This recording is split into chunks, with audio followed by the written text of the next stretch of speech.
Welcome back to the Oracle. I'm Max Keiser. With me, financier and journalist Sami El-Shahat. My co-host with all the facts at her slender fingertips, Stacey Herbert. And helping to predict the future, the omnipresent Oracle. Say hello, Oracle. Swell, isn't he? Fantastic. You know, let's talk about the Baltic Dry Index.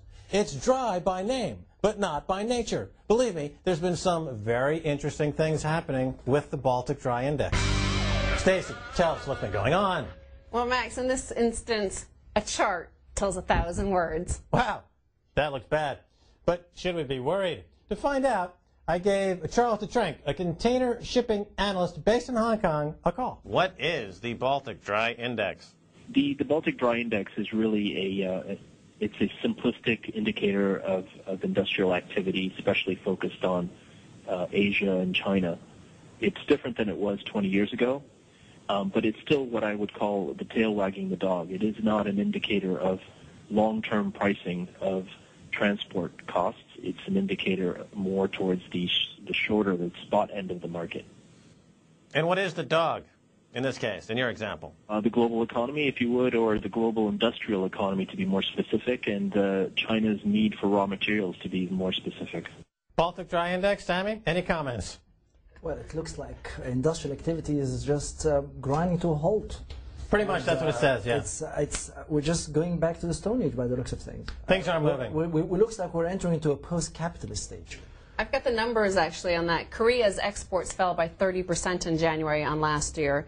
Taiwan's fell by 42% and Japan by 27%. Wow. So let me understand. Does that mean that it's almost cost nothing to ship things from Asia to Europe? That's virtually nothing. They're giving it away. This shipping crisis started, the rate started to collapse once the letter of credit disappeared. Do you know what this is? So you're actually talking about the more safe kind of banking here, in which you basically, you want to deal with somebody abroad, you take your money, you go and put it in a bank which is recognized by both parties as a real bank, and not some of the banks which have been collapsing recently because they're not real anymore.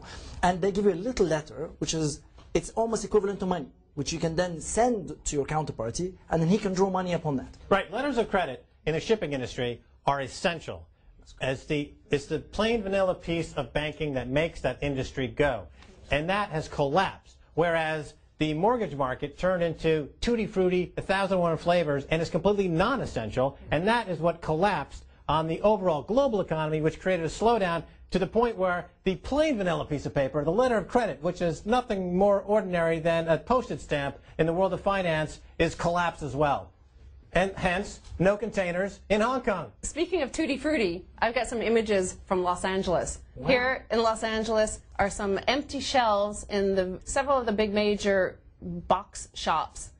And you know all the names out there. The shelves are empty in Los Angeles. Yeah, well, isn't that Soviet Union, 1955? But what's going on here? This is Russia pre-Glasnost, right. And this is us post-capitalism. Right. We're regressing. So, something's very scary here. Wow. Honestly, I'm really worried. I'm going to have to look for another country to immigrate to now. Well, I love Russian music. I do. I love that Russian national anthem. I think it's a very nice national anthem. It's very good in the morning when coffee just won't do. It's fantastic. Yeah, anyway, you know, I sense the Oracle is trying to tell us something. I feel it. I have that sensation in my bones. I've got yes, the message is coming through. Stacey and Sama. Hank Paulson becomes an icon to university students and anti-capitalist activists around the world. I must say, of all the Oracle predictions we've had on this show so far, this is the most cryptic. Stacey, please, can you untangle this? I have a clue because I saw some footage, some images come from Havana, Cuba. You know, in Havana, Cuba, there's no capitalism there. They have no advertisement, but they do have propaganda on their billboards. Here's Che Guevara. Everybody knows this. We also have Fidel Castro. Vamos bien. Everything is going well. We are good, he says. This is the most shocking. Our banks are sound. That's Hank Paulson, the former CEO of Goldman Sachs, one of the biggest derivative traders in the world, who was the Treasury Secretary under Bush. Wow. based down in Cuba, pushing his own unique style of free market capitalism, which looks a lot like Soviet-era communism. Well, let's admit it, he can't make their economy any worse. He landed on his feet, didn't he? He left the Treasury. Yeah, he did. Obama came in, Paulson's out, but he landed on his feet. He's in Havana selling cigar-backed collateralized mortgage obligations to nurses and doctors just trying to fund their education. So pretty soon there won't be any health care in Cuba either. No, but I think this is more likely to go up in smoke. Well, oil is really the lifeblood of the global economy, isn't it, Stacy? Talk to us about oil. It in is. depth. If you look at the chart, In essence. however, I'm keeping my eye it's on on you. life support. Yeah. Oh, yes. Look at that. Oh, my God. What's plunging? What's going on? The price of oil hit an all-time high last July at 147. I bought some. Don't have to remind me. I'm hurting. Ouch.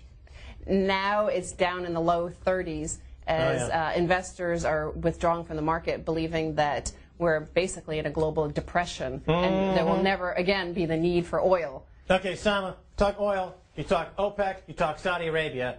Talk to me about Saudi Arabia a little bit because you got some interesting information about that. I mean, it's probably the country which has got the most problems because it's got a really big population, and when a drop of oil happens of the severity, their economy loses out. And I noticed the other day that they've got this incredible idea for actually reviving their economy by bringing in women. Women cannot work in Saudi Arabia. Right. But apparently, by no less than a royal decree, women will now be allowed to sell underwear to other women in mixed-sex shopping centers. Now, let's get this right. This is supposed to be, the pretext is to get women back into the workforce. But let me ask you this. In one of the most conservative countries in the world, up until recently, men and women could discuss underwear openly.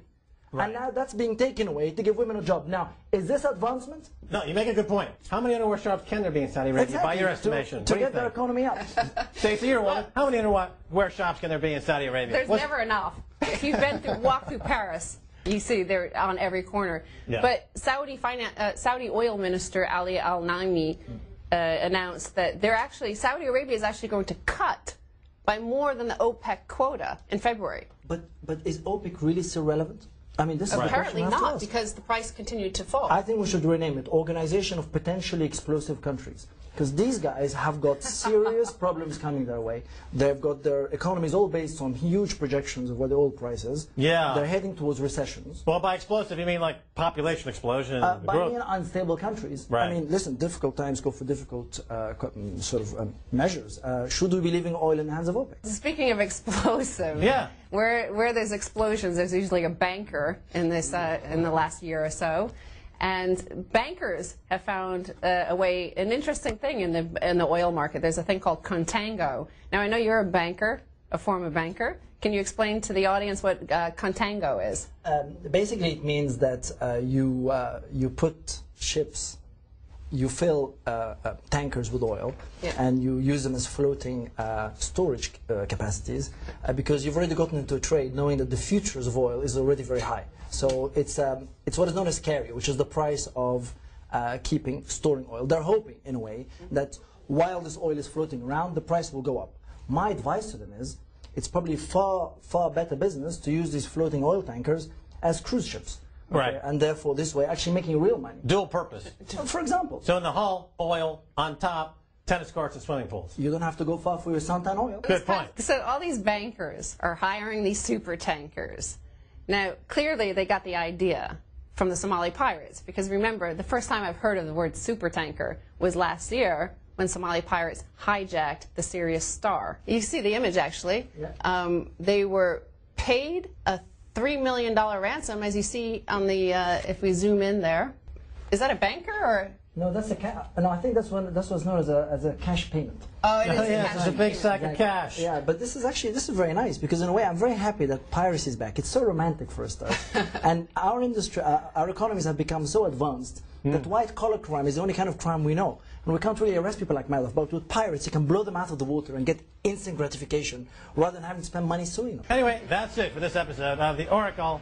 Tune in next week for more news before it happens. Remember, there's always the future.